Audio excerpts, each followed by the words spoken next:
ಇಂದು 9ನೇ ತರಗತಿ FA 3 ಪರೀಕ್ಷೆಯಲ್ಲಿ ಪ್ರಥಮ ಭಾಷೆ ಕನ್ನಡದಲ್ಲಿ ಏನು ಮಾಡ್ತಾ ಇದ್ದೀನಿ, ಪ್ರಶ್ನೆ ಪತ್ರಿಕೆಯನ್ನು ಹಾಕಿ ಉತ್ತರಗಳೊಂದಿಗೆ ಪೋಸ್ಟನ್ನು ಮಾಡ್ತಾ ಇದ್ದೀನಿ. ಸೊ ದಯಮಾಡಿ ವಿಡಿಯೋನ ಲೈಕ್ ಮಾಡಿ, ನಿಮ್ಮ ಫ್ರೆಂಡ್ ಸರ್ಕಲ್ಗೆ ಶೇರ್ ಮಾಡೋದನ್ನು ಮಾತ್ರ ಮರೆಯದಿರಿ. ನಿಮ್ಮ ಒಂದು ಲೈಕ್, ನಿಮ್ಮ ಒಂದು ಶೇರ್ ನನಗೆ ಭಾಳಷ್ಟು ಮೋಟಿವೇಶನನ್ನು ತಂದು ಕೊಡ್ತದೆ. ಆಲ್ರೆಡಿ ನಾನು 9ನೇ ತರಗತಿಯ ಎಲ್ಲ ವಿಷಯಗಳಲ್ಲಿ ಕೂಡ ಕ್ವಶನ್ ಪೇಪರ್ ಮತ್ತು ಕೀ ಆನ್ಸರನ್ನು ಹಾಕಿದ್ದೀನಿ. ಚಾನಲನ್ನು ವಿಸಿಟ್ ಮಾಡಿ ಅಥವಾ ವಿಡಿಯೋದ ಡಿಸ್ಕ್ರಿಪ್ಷನ್ ಬಾಕ್ಸ್ನಲ್ಲಿ FA SC exam question paper 2024-25 ಅಂತಲೇ ಒಂದು ಪ್ಲೇಲಿಸ್ಟ್ ಲಿಂಕ್ ಇದೆ, ಅದನ್ನು ಒತ್ತಿ ನೋಡ್ಬೋದು. ಎಸ್, ಶುರು ಮಾಡೋಣ. ಪ್ರಶ್ನೆ ಪತ್ರಿಕೆ ಯಾರೆಲ್ಲ ಫಸ್ಟ್ ಟೈಮ್ ವಿಸಿಟ್ ಮಾಡ್ತಿದ್ರೆ ಸಬ್ಸ್ಕ್ರೈಬ್ ಮಾಡಿ, ಎಲ್ಲರೂ ವಿಡಿಯೋಗೊಂದು ಲೈಕ್ ಮಾಡಿ. ಸೊ ನಿಮ್ಮ ಫ್ರೆಂಡ್ ಸರ್ಕಲ್ಗೆ ಶೇರ್ ಮಾಡೋದನ್ನು ಮಾತ್ರ ಮರೆಯದಿರಿ. ಸೊ 20 ಅಂಕಗಳ ಪರೀಕ್ಷೆ, ಉತ್ತರಿಸಲಿಕ್ಕಿರ್ತಕ್ಕಂಥ ಸಮಯ 1 ಗಂಟೆ. ಮುಖ್ಯವಾಗ ಒಂದು, ಪ್ರತಿ ಪ್ರಶ್ನೆಗೆ 4 ಆಯ್ಕೆಗಳನ್ನು ಕೊಟ್ಟಿದ್ದಾರೆ. ಸರಿಯಾದ ಉತ್ತರ ಆರಿಸಿ ಕ್ರಮಾಕ್ಷರದೊಂದಿಗೆ ಬರೀಬೇಕು. ಇಲ್ಲಿ 3 ಪ್ರಶ್ನೆಗಳಿದ್ದಾವೆ, 3 ಅಂಕಗಳನ್ನು ಕೊಟ್ಟಿದ್ದಾರೆ. ಮೊದಲ ಪ್ರಶ್ನೆ, ಸನ್ಮಾನ ಪದದಲ್ಲಿ ಆಗಿರುವ ಸಂಧಿ. ಎ ಜಸ್ತ್ವ ಸಂಧಿ, ಬಿ ಚುತ್ವ ಸಂಧಿ, ಸಿ ವೃದ್ಧಿ ಸಂಧಿ, ಡಿ ಅನುನಾಸಿಕ ಸಂಧಿ. ಸರಿಯಾದ ಉತ್ತರ ಡಿ ಅನುನಾಸಿಕ ಸಂಧಿ. ಪ್ರಶ್ನೆ 2, ಇವುಗಳಲ್ಲಿ ಬಹುರ್ವೀಹಿ ಸಮಾಸಕ್ಕೆ ಉದಾಹರಣೆಯಾದ ಪದ. ಹನೆಗನ್ನ, ಆಮನೆ, ಮಳೆಗಾಲ, ಮೈ ಮರೆತು. ಸರಿಯಾದ ಉತ್ತರ ಆಯ್ಕೆ ಎ, ಹನೆಗನ್ನ ಅಂತಕ್ಕಂಥದ್ದು ಸರಿಯಾದ ಉತ್ತರ. ಪ್ರಶ್ನೆ 3, ಬೆತ್ತ ಪದದ ತತ್ಸಮ ರೂಪ ಕೇಳಿದರೆ. ಎ ವ್ಯತ್ತ, ಸಿ ವೇತ್ರ, ಸಿ ಬೇತ್ರ, ಡಿ ಪೆತ್ತ. ಸರಿಯಾದ ಉತ್ತರ ಬಿ ವೇತ್ರ ಅಂತಕ್ಕಂಥದ್ದು ಸರಿದೆ. ಇನ್ನು ಒಂದೇ ವಾಕ್ಯದಲ್ಲಿ ಉತ್ತರವನ್ನು ಬರಲಿಕ್ಕಿರ್ತಕ್ಕಂಥದ್ದು 3 ಪ್ರಶ್ನೆಗಳು, 3 ಉತ್ತರಗಳಿದ್ದಾವೆ. 4ನೇ ಪ್ರಶ್ನೆ, ಡೊಳ್ಳು ಕುಣಿತ ಯಾವ ಸಂಪ್ರದಾಯಕ್ಕೆ ಸೇರಿದ ಕುಣಿತವಾಗಿದೆ? ಉತ್ತರ, ಡೊಳ್ಳು ಕುಣಿತ ಹಾಲು ಮತ ಸಮುದಾಯದ ಬೀರೇಶ್ವರ ಸಂಪ್ರದಾಯಕ್ಕೆ ಸೇರಿದ ಕುಣಿತವಾಗಿದೆ.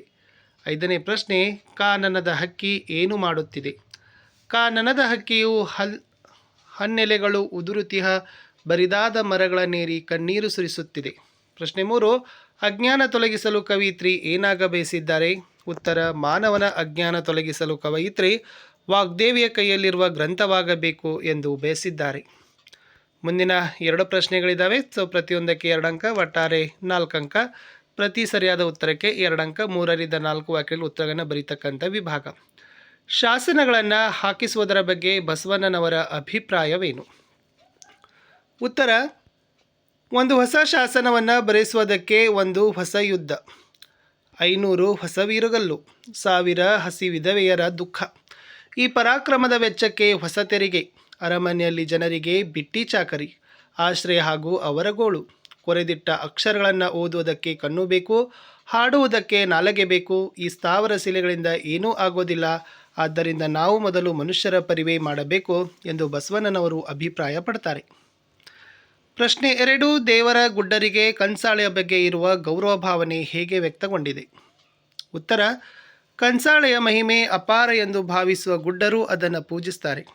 ಕಂಸಾಳೆಯನ್ನು ಕೈಗೆತ್ತಿಕೊಳ್ಳುವ ಮೊದಲು ಏಳ್ಮೇಲೆ ಹೆತ್ತಯ್ಯ ನಮ್ಮಪ್ಪಾಜಿ ಮಾಯ್ಕಾರ ಮಾದೇವ ನಿನ್ನ ಪಾದವೇ ಗತಿ ಕನಪ್ಪ ಶರಣೂ ಶರಣಾರ್ಥಿ ಎಂದು ನಮಸ್ಕರಿಸಿ ಕಣ್ಣಿಗೆತ್ತಿಕೊಂಡು ನಂತರ ಬಾರಿಸಲು ಪ್ರಾರಂಭಿಸ್ತಾರೆ.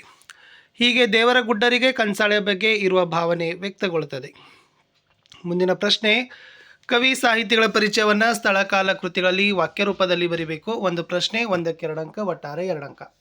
ಪ್ರಶ್ನೆ 9, ಶಿಶುನಾಳ ಶರೀಫರ ಬಗ್ಗೆ ಬರೀಬೇಕಿತ್ತು. ಉತ್ತರ, ಕರ್ನಾಟಕದ ಕಬೀರ ಎಂದು ಪ್ರಸಿದ್ಧರಾದ ಶ್ರೀ ಸಂತ ಶಿಶುನಾಳ ಶರೀಫರು ಕ್ರಿಸ್ತಶಕ 1819ರಲ್ಲಿ ಧಾರವಾಡದ ಶಿಗ್ಗಾಂವಿ ತಾಲೂಕಿನ ಶಿಶುನಾಳದಲ್ಲಿ ಜನಿಸಿದರು. ಇವರ ಬಾಲ್ಯದ ಹೆಸರು ಮೊಹಮ್ಮದ್ ಶರೀಫ. ಇವರ ಗುರು ಕಳಸದ ಗೋವಿಂದ ಭಟ್ಟರು. ಇವರು ಶಿಶುನಾಳಧೀಶ, ಶಿಶುನಾಳೇಶ ಎಂಬ ಕಾವ್ಯನಾಮದಿಂದ ತತ್ವಪದಗಳನ್ನು ರಚನೆಯನ್ನು ಮಾಡಿದ್ದಾರೆ. ಮುಂದಿನ ಪ್ರಶ್ನೆಯ ಭಾಗ 2 ಅಂಕಕ್ಕೆ ಗಾದೆ ಮಾತನ್ನು ವಿಸ್ತರಿಸಿ ಬರೀಬೇಕು. ಆರೋಗ್ಯವೇ ಭಾಗ್ಯ, ಕೊಟ್ಟಿದ್ದು ತನಗೆ, ಬಚ್ಚಿಟ್ಟದ್ದು ಪರರಿಗೆ. ಇದರಲ್ಲಿ ಗಾದೆಯ ಮಹತ್ವದ ವಿವರಣೆಗೆ 1 ಅಂಕ, ಉದಾಹರಣೆಯೊಂದಿಗೆ ಅರ್ಥ ವಿವರಣೆ ಬರೆದ್ರೆ 1 ಅಂಕ, ಒಟ್ಟು 2 ಅಂಕ. ಚೆನ್ನಾಗಿ ಅದನ್ನು ಬರೀಬೇಕು. ಇನ್ನು ಸಂದರ್ಭ ಇದ್ದಾವೆ. ಸೊ ಒಂದೇ ಪ್ರಶ್ನೆ 2 ಅಂಕಕ್ಕೆ ಇರತಕ್ಕಂಥದ್ದು. ಪ್ರಶ್ನೆ ಇತ್ತು, ರಾಜ್ಯಭಾರ ಅಂದರ ಕಾಯಕ, ಅದಕ್ಕ ವಂಶ ಇದ್ದರ ಸಾಲದು ಅಂತ ಇದೆ. ಉತ್ತರ ನೋಡೋಣ. ಆಯ್ಕೆ, ಈ ವಾಕ್ಯವನ್ನು ಶ್ರೀ ಗಿರೀಶ್ ಕಾರ್ನಾಡ್ ಅವರು ರಚಿಸಿರುವ ತಲೆದಂಡ ನಾಟಕದಿಂದ ಆಯ್ದ ಅಧಿಕಾರ ಎಂಬ ಗದ್ಯಭಾಗದಿಂದ ಆರಿಸಲಾಗಿದೆ.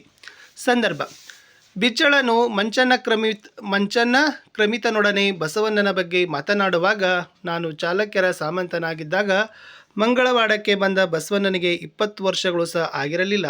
ಆಗಲೇ ಅವನು ರಾಜನಾಗುವವನಿಗೆ ವಂಶಕ್ಕಿಂತ ಯೋಗ್ಯತೆ ಮುಖ್ಯವೆನ್ನುತ್ತಿದ್ದನು ಎನ್ನುವ ಮಾತನ್ನು ನೆನಪಿಸಿಕೊಂಡ ಸಂದರ್ಭದಲ್ಲಿ ಈ ಮಾತು ಬಂದಿದೆ.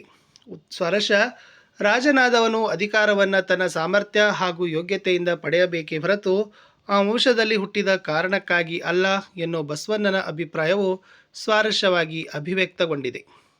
ಮುಂದಿನ ಪ್ರಶ್ನೆ, ಪದ್ಯಭಾಗವನ್ನು ಪೂರ್ಣ ಮಾಡಲಿಕ್ಕೆ 2 ಅಂಕದ ಪ್ರಶ್ನೆ ಇದೆ. ಹೇಮಂತದಿಂದ ಹಿಡಿದು ಮರುತನಿಲ್ಲವರೆಗೆ ಇದೆ. ಉತ್ತರ, ಹೇಮಂತ ಋತುರಾಜನಿಳೆಗೆ ಬಂದಿಳುವಂದು, ಹೂವಿಲ್ಲ ಹಸುರಿಲ್ಲ ಚಿಗುರೆಲೆಗಳಿಲ್ಲ, ದುಂಬಿಗಳ ದನಿ ಇಲ್ಲ, ಹಕ್ಕಿಗಳ ಹಾಡಿಲ್ಲ, ಕುಸುಮ ಗಂಧವ ತರುವ ಮರುತನಿಲ್ಲ ಅಂತಕ್ಕದ್ದನ್ನು ಬರಿಬೇಕು. ಮುಂದಿನ ಪ್ರಶ್ನೆ, ಪದ್ಯಭಾಗದ ಸಾರಾಂಶವನ್ನು, ಮೌಲ್ಯಾಧಾರಿತ ಸಾರಾಂಶವನ್ನು ಬರಿಬೇಕು. ಕೇವಲ 1 ಪ್ರಶ್ನೆ, 2 ಅಂಕದ ಪ್ರಶ್ನೆ. ಪದ್ಯಭಾಗ ಇತ್ತು, ಮಾತಿನೊಳಗ ಮಾತಿಲ್ಲದವನ ಸ್ನೇಹ ಜಾತಿ ಜನಕ ಬೇಡ, ಹೀನ ಮನುಷ್ಯನ ಸ್ನೇಹ ಮಾಡಿ ನೀನು ಕೆಡಲಿ ಬೇಡ. ಈ ಪದ್ಯಭಾಗವನ್ನು ಶ್ರೀ ಕಡಕೋಳ ಮಡಿವಾಳಪ್ಪನವರು ರಚಿಸಿರುವ ತತ್ವಪದಗಳಿಂದ ಆಯ್ದ ಗುರುಕರುಣೆ ಎಂಬ ತತ್ವಪದದಿಂದ ಆರಿಸಿಕೊಳ್ಳಲಾಗಿದೆ. ತತ್ವಪದಕಾರರು ಗುರುಕರುಣವಿಲ್ಲದವರ ಸ್ನೇಹವನ್ನು ಸಾಯೋ ತನಕ ಮಾಡಬಾರದು, ತಾನಾಡುವ ಮಾತಿನಂತೆ ನಡೆದುಕೊಳ್ಳದವನ ಸ್ನೇಹವನ್ನು ಜನ್ಮ ಜನ್ಮಾಂತರಕ್ಕೂ ಮಾಡಬಾರದು, ಹಾಗೂ ಹೀನ ಮನುಷ್ಯನ ಸ್ನೇಹವನ್ನು ಮಾಡಿ ಕೆಡಬಾರದು ಎಂದು ತಿಳಿಸಿದ್ದಾರೆ. ಇಷ್ಟು ಏನಾಗಿತ್ತಪ್ಪ ಅಂದರೆ 9ನೇ ತರಗತಿಯ ಪ್ರಥಮ ಭಾಷೆ ಕನ್ನಡದ FA3 ಪರೀಕ್ಷೆ ಪ್ರಶ್ನೆ ಪತ್ರಿಕೆ ಇತ್ತು. ಸೊ ಇಂಪಾರ್ಟೆಂಟ್ ಅನಿಸಿತು, ಅದಕ್ಕಾಗಿ ಇದನ್ನು ಕೊಟ್ಟಿದ್ದೀನಿ. ಚೆನ್ನಾಗಿ ನೋಡಿಕೊಂಡು ಅಭ್ಯಾಸ ಮಾಡಿ ಅಂತ ಹೇಳ್ತಾ, ಎಲ್ಲ ವಿಷಯಗಳ ಕ್ವಶನ್ ಪೇಪರ್ಗಳಿದ್ದಾವೆ. ಸೊ ನೀವು just FA SA exam question paper 2024-25 ಆ ಪ್ಲೇಲಿಸ್ಟ್ ಲಿಂಕನ್ನು ಒತ್ತಿ ನೋಡಿದರೆ ನಿಮಗೆ ಸಿಗ್ತವೆ. ಸೊ ಎಲ್ಲ ವಿಷಯಗಳ ಪಾಠದ ಪ್ರಶ್ನೋತ್ತರಗಳನ್ನು ಸಹಿತ ಇದ್ದಾವೆ. ದಯಮಾಡಿ ನಮ್ಮದೇ ವಾಟ್ಸಪ್ ಚಾನಲ್ ಅದ, ಟೆಲಿಗ್ರಾಮ್ ಗ್ರೂಪ್ ಅದ, ಲಿಂಕ್ ವಿಡಿಯೋದ ಡಿಸ್ಕ್ರಿಪ್ಷನ್ ಬಾಕ್ಸ್ನಲ್ಲಿ ಕೊಡ್ತೀನಿ. ಅವುಗಳಿಗೆ ಬಂದು ಜಾಯ್ನ್ ಆಗೋದನ್ನು ಮಾತ್ರ ಮರೆಯದಿರಿ. ಯಾಕಂದರೆ ನಾವು ಹಾಕ್ತಕ್ಕಂಥ ಪ್ರತಿಯೊಂದು ವಿಡಿಯೋದ ಲಿಂಕನ್ನು ನಮ್ಮ ಗ್ರೂಪ್ಗಳಲ್ಲಿ ನಾವು ಶೇರ್ ಮಾಡ್ತಾ ಹೋಗ್ತೀವಿ.